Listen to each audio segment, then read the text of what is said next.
कहानी शुरू करने से पहले अगर आपने हमारे चैनल को अभी तक सब्सक्राइब नहीं किया तो सब्सक्राइब कर लीजिए और बेल आइकन दबा दीजिए। अगर ये वीडियो पसंद आए तो लाइक का बटन दबाना ना भूलें। इस फिल्म की शुरुआत होती है रूडी रूसो से। रूडी यूएस के मेसा में कार सेल्समैन है। वो यंग तो है ही, साथ में बड़ा चालाक भी है। कस्टमर्स को चूतिया बनाकर कई सारी कार सेल कर चुका है, पर उसका सपना कार सेल्समैन बनने का नहीं है, बल्कि वो तो स्टेट सीनेट के इलेक्शन में खड़ा होने और उसे जीतने का ख्वाब सजाए हुए है। New deal use car lot में वो काम करता है। ये यूज कार डीलरशिप स्ट्रगल कर रही है। इस बिजनेस का मालिक है ल्यूक। ल्यूक को अपना बिजनेस बचाने की उम्मीद है तो बस रूडी से। रूडी भी लोगों की जेब से पैसे निकालना जानता है। मैं आपके बिजनेस को बंद होने से बचा लूँगा, पर बदले में आपको मेरा एक काम करना होगा। ये सारी बातें रूडी ने ल्यूक से कही हैं। ल्यूक जानना चाहता है कि आखिर उसे करना क्या होगा। रूडी अपना बड़ा सा मुंह खोलता है। वो कहता है, आने वाले इलेक्शन में मेरे कैंपेनिंग में आपको $10,000 इन्वेस्ट करने होंगे। मरता क्या ना करता। ल्यूक मजबूरन इसके लिए राज़ी हो गया है। स्ट्रीट के उस पार एक और डीलरशिप है। इसमें ल्यूक का ट्विन ब्रदर रॉय भी अपने बिजनेस को बचाने में लगा है। वो ल्यूक का कॉम्पिटिटर है। उसका बस चले तो ल्यूक का बिजनेस भी खा जाए और उसे अपने में शामिल कर ले। पर रॉय का बिजनेस भी ठप है, डेमोलिश होने के कगार पर है। यहाँ फ्रीवे एग्जिट बनने का प्रपोजल आया है कोर्ट की तरफ से। इन सब की वजह से रॉय की रातों की नींद हराम हो गई है। रॉय चाहता है कि लुक के लाइफ इंश्योरेंस के पैसे वो हड़प ले और साथ में उसकी डीलरशिप भी। इसके लिए उसने हायर किया है नए मैकेनिक को। इसका नाम माइकी है। माइकी डेमोलिशन डर्बी, जो कि नॉन रेसिंग मोटर स्पोर्ट है, उसका ड्राइवर है। वो बड़े वाहियात और ख़तरनाक तरीके से ड्राइविंग करता है, इसीलिए तो रॉय ने उसे हायर भी किया है। एक दिन माइकी ल्यूक को लिए ल्यूक की ही 1957 की शेवरले कार में ड्राइव कर रहा है। ल्यूक पैसेंजर सीट में बैठा है। माइक बड़े ख़तरनाक तरीके से ड्राइव करता है। ल्यूक के पसीने छूट जाते हैं। थोड़े टाइम के बाद कार लॉट से क्रैश करती है। ल्यूक अपने आप को बचाने की बहुत कोशिशें करता है, पर उसे हार्ट अटैक आ जाता है और वो फाइनली मर जाता है। मरने से पहले वो रूडी के पास सबूत छोड़ गया है, जिससे ये साबित होता है कि रॉय ने यह एक्सीडेंट प्लान किया था। ल्यूक का बिजनेस अब रॉय हड़पने को है, पर रूडी ऐसा नहीं होने देगा।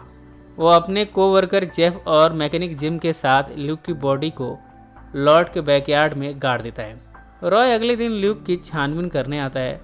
यहाँ रूडी कहता है कि ल्यूक तो मायामी गया है छुट्टियाँ मनाने। ये सब सुनकर रॉय की उम्मीदों पर पानी फिर गया। रूडी का दोस्त बड़ा सुपरस्टिशियस है। आज की रात इन्होंने बड़ा कारनामा किया है। रूडी और उसका दोस्त फुटबॉल मैच के दौरान यहाँ पहुँचे हैं। ये अपने कमर्शियल का लाइव ब्रॉडकास्ट करते हैं। रूडी का दोस्त जेफ देखता है कि डिस्प्ले पर जो कार है वो रेड है। अब उसे लगता है कि ये तो बड़ा अपशकुन हो गया। यहाँ एक फीमेल मॉडल मार्गारेट है। वो अपने पार्टनर के साथ चुंबन क्रिया कर रही है, पर इन दोस्तों ने इनके इस चुंबन क्रिया में विघ्न डाल दिया।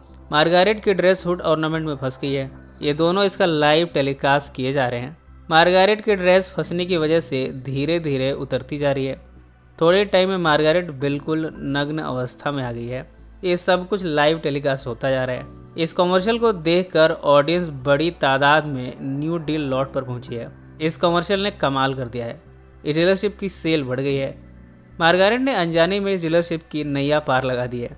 एक फैमिली और आई है कार खरीदने। रूडी और उसके दोस्त को अच्छी तरह पता है कि कस्टमर को कैसे चूतिया बनाना है। जब ये फैमिली टेस्ट ड्राइव लेने जाती है, तब रूडी का डॉग कार के नीचे लेट जाता है। जब कार चलने लगती है तब ऐसा लगता है कि कार की वजह से डॉगी मर गया। रूडी और उसका दोस्त यहाँ डॉगी के मरने का विलाप करते हैं।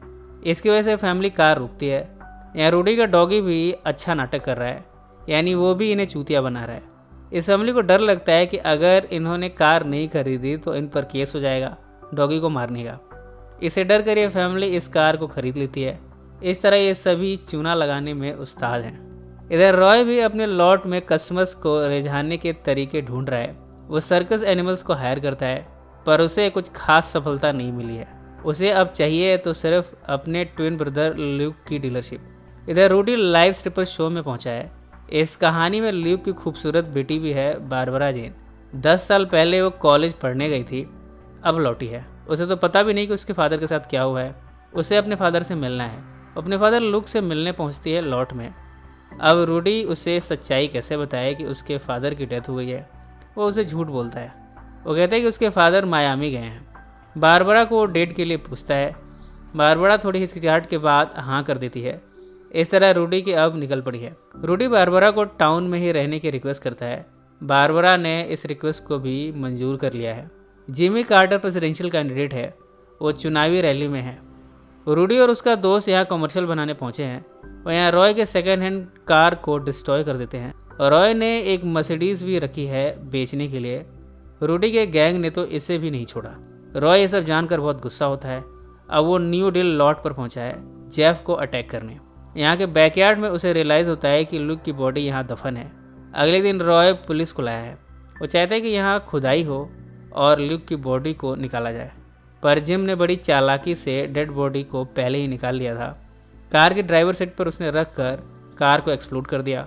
अब सबको ये मानना पड़ा है कि ल्यूक की मौत भयानक एक्सीडेंट में हुई थी और सारे के सारे सबूत डिस्ट्रॉय हो गए। अब रॉय बेफिक्र है क्योंकि ल्यूक मर चुका है, साथ में रॉय के खिलाफ सबूत भी। वो अब न्यू डील पर कब्जा करना चाहता है क्योंकि ल्यूक का भाई होने के नाते ये डीलरशिप उसकी हुई। पर रूडी ने यहाँ नया दाव खेला है। उसने बारबरा को खड़ा किया है। वो कहते हैं कि बारबरा ही असली हकदार है इस डीलरशिप की। शाम को हम बारबरा और रूडी को हम बिस्तर होते हुए देखते हैं। बारबरा को रूडी के बारे में कुछ भी नहीं पता। उसे नहीं मालूम कि रूडी उसके फादर के बारे में सच छिपा रहा है। इस तरह वो उसके साथ हम बिस्तर हो रही है और उससे शादी की भी प्लानिंग कर ली है। इन दोनों का रिश्ता अब परवान चढ़ चुका है। पर थोड़े ही टाइम में बारबरा को पता चल गया है कि उसके फादर की डेथ हो गई है। बस फिर क्या था, उसने रूडी को फायर कर दिया। उसके साथ ही उसने रूडी के दोस्तों जेफ और जिम को भी निकाल दिया। अब रॉय का रास्ता और भी साफ हो गया है। वो बारबरा के एडवर्टाइजिंग को मिस रिप्रेजेंट करता है। इसके जरिए वो ये दिखाता है कि बारबरा के पास ढेरों गाड़ियां हैं। इसके बाद वो बारबरा पर फॉल्स एडवर्टाइजिंग का चार्ज लगाता है। इधर रूडी की भी किस्मत बदल गई है। फुटबॉल गेम में उसने यहाँ पे एक बैट खेला और वो ये बैट जीत गया। अब उसके पास इतने पैसे हैं कि वो अपनी कैंपेन को अंजाम दे सकता है। पर उसे खबर मिली है कि उसकी दिल अजीज बारबरा को झूठे कार केस में फंसाया गया है। फिलहाल बारबरा को कोर्ट में लाया गया है। जज उसे पूछता है कि क्या बारबरा के पास वाकई में माइल ऑफ कार्स हैं, यानी उसके पास इतनी सारी कारें हैं कि अगर वो खड़ी की जाए तो 1 माइल की डिस्टेंस हो जाए। जज पूछता है क्या वाकई में वो इतनी गाड़ियाँ पजेस करती है। रूडी यहाँ बारबरा को हाँ करने का इशारा करता है। बारबरा रूडी की बात मानते हुए हाँ कर देती है। अब इस झूठ को सच बनाने के लिए आज दोपहर 2:45 तक बारबरा को अपने लॉट में 250 से ज़्यादा कारें दिखानी होंगी। इससे ये साबित हो पाएगा कि एडवर्टाइजिंग कमर्शियल झूठा नहीं था। रूडी के सामने कन्फ्यूजन है। एक तरफ उसका प्यार है बारबरा, तो दूसरी तरफ उसका कैंपेन है। बैट में जीते हुए पैसे वो किस पर खर्च करे। उसने बारबरा को चुना है।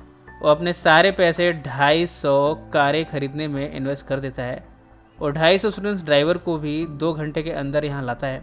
इस तरह ये सभी कार्स को चलाना शुरू करते हैं। कोर्ट की तरफ से ऑफिशियल आकर मेजरमेंट लेते हैं। वाकई में इस लॉट की कारें 1 माइल के डिस्टेंस से भी ज़्यादा की हैं। इस तरह ये कार लॉट भी बच गया है। और तो और रॉय का लॉट अब डेमोलिश होगा क्योंकि बहुत जल्द वहाँ से फ्रीवे एग्जिट बनेगा। रॉय का पुराना अटॉर्नी रूडी और बारबरा को आकर ये खबर सुनाता है।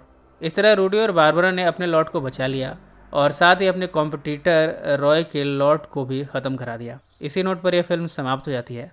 सो फ्रेंड्स, फिर मिलेंगे ज़िंदगी के किसी नए मोड़ पर।